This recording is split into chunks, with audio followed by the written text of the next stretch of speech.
57 নম্বর সূরা সূরাতুল হাদীদের 25 নম্বর আয়াত থেকে আল্লাহ তাআলা বললেন, লাকাদ আরসালনা রাসূলানা বিল বায়িনাতি ওয়া আনজালনা মা'আহুমুল কিতাবা ওয়াল মিজানা লিয়াকুমান নাসু বিল কিসতি।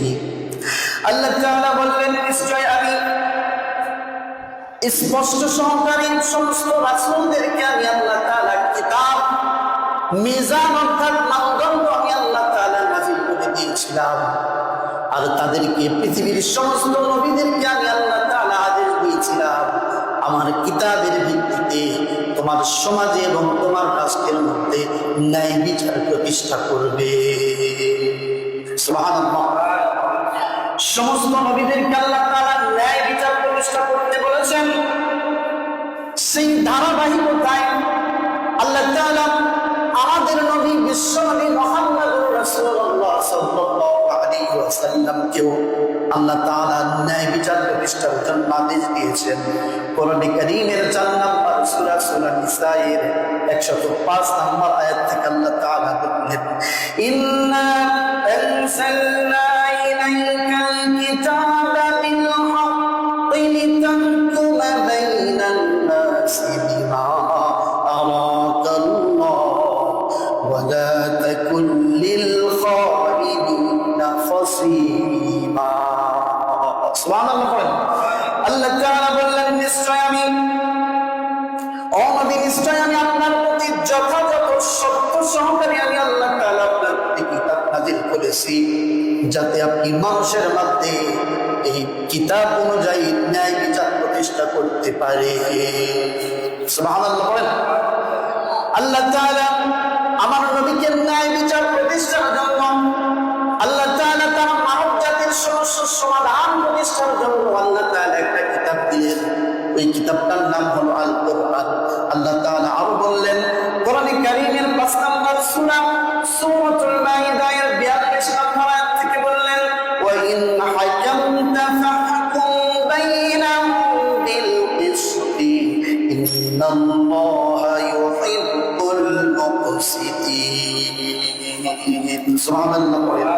আল্লাহ তাআলা বললেন, ও নবী, আর আপনি যখন মানুষের মধ্যে বিচার ফয়সালা করবেন আমার কিতাবের ভিত্তিতে বিচার করবেন, আর বিচার যখন করবেন তখন অবশ্যই আপনি ন্যায় বিচার প্রতিষ্ঠা করবেন। ন্যায় বিচারকদেরকে যিনি ভালোবাসেন, গলার আওয়াজ বড় করে বলেন তিনি কে?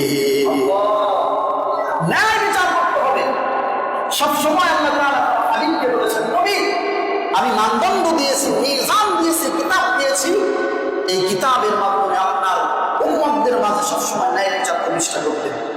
আল্লাহ তাআলা আরো বললেন কোরআনে কারীমের 5 নম্বর সূরা সূরাতুল মাইদা এর 49 নম্বর আয়াত থেকে আল্লাহ বললেন, ওয়া আতিহুম বাইনাহুম বিমা আনজালাল্লাহু ওয়া লা তাত্তাবি' আহওয়া'আহুম ওয়া হাযারহুম আন ইয়াফতিনুকা আন বা'দি মা আনজালাল্লাহু ইলাইক। আল্লাহ তাআলা বললেন, ও আমার হাবিব, ওয়া নাহকুম বাইনাহুম বিমা আনজালাল্লাহ, আমি ন্যায় বিচার সহকারে একটা মানদণ্ড দিয়েছি, কিতাব দিয়েছি।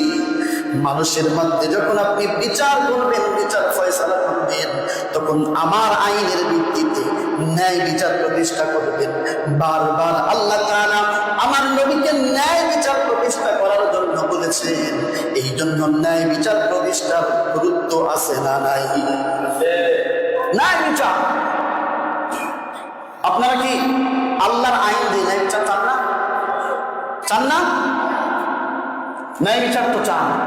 মসজিদে বলতেছেন ন্যায় বিচার চান, কিন্তু মসজিদের বাহিরে গিয়ে, নামাজ শেষে মসজিদের বাহিরে গিয়ে আপনি হুজুরের বিরোধিতা করবেন। নামাজ শেষে হুজুরের মসজিদের বাহিরে গিয়ে হুজুরের বিরোধিতা করবেন। হুজুর তো আজকে রাজনীতির আলোচনা করছে। ইমানটাকে শক্ত করেন, সাদাকে সাদা, কালোকে কালো বলতে শিখেন, হক কথা বলা শিখেন। বিড়ালের মতো 500 বছর বাঁচার লাভ নাই, সিংহের মতো 1 খণ্ড বাঁচতে চাই, ঠিক কিনা? হক কথা বলতে শিখেন। যারা ভালো তাদেরকে ভালো বলতে হবে, আর যাদের মধ্যে সমস্যা সেটাও ধরিয়ে দেওয়ার দরকার আছে না নাই? শয়তান অন্যায় দেখে যে চুপ থাকে সেটা হলো বাবা শয়তান, ঠিক কিনা? জন্য অন্যায় দেখে কখনো চুপ থাকা যাবে না। বিশ্বনবী আল্লাহ তাআলা বলছেন অনবিনায় বিচার প্রতিষ্ঠা করবে।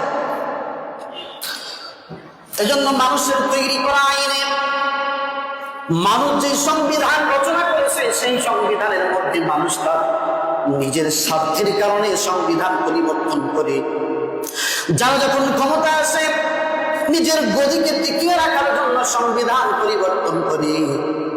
কিন্তু আল্লাহ তাআলা একটা সংবিধান আজ থেকে ১৫০০ বছর আগে নাযিল করেছেন, যেই সংবিধানের কোনো পরিবর্তন নাই, ঠিক কিনা? এজন্য ইসলামী শরিয়া আইনের ১ নাম্বার ভিত্তি হলো এটা আল্লাহর আইনের উপর প্রতিষ্ঠিত, ঠিক কিনা? আল্লাহর আইনের উপর প্রতিষ্ঠিত।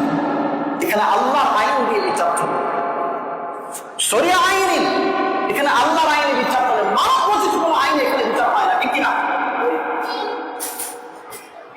যারা বলে শরিয়া আইন আমরা চাই না, ইসলামী রাষ্ট্র আমরা চাই না, আল্লাহর আইন চাই না, অথচ তারা যখন ভুক্তভোগী হয়, তারা যখন সমস্যায় পড়ে কোনো ভুক্তভোগী হয়, তখন তারা ওই কোর্টে আদালতে না গিয়ে তারাও কিন্তু এই শরিয়া আইন যদি আমার দেশে থাকতো, যারা ভুক্তভোগী হওয়ার পর তারা আদালতে না গিয়ে শরিয়া আইনের আশ্রয় নিত, কারণ তারা জানতো যে এখানে ন্যায় বিচার প্রতিষ্ঠা হয়, ঠিক কিনা?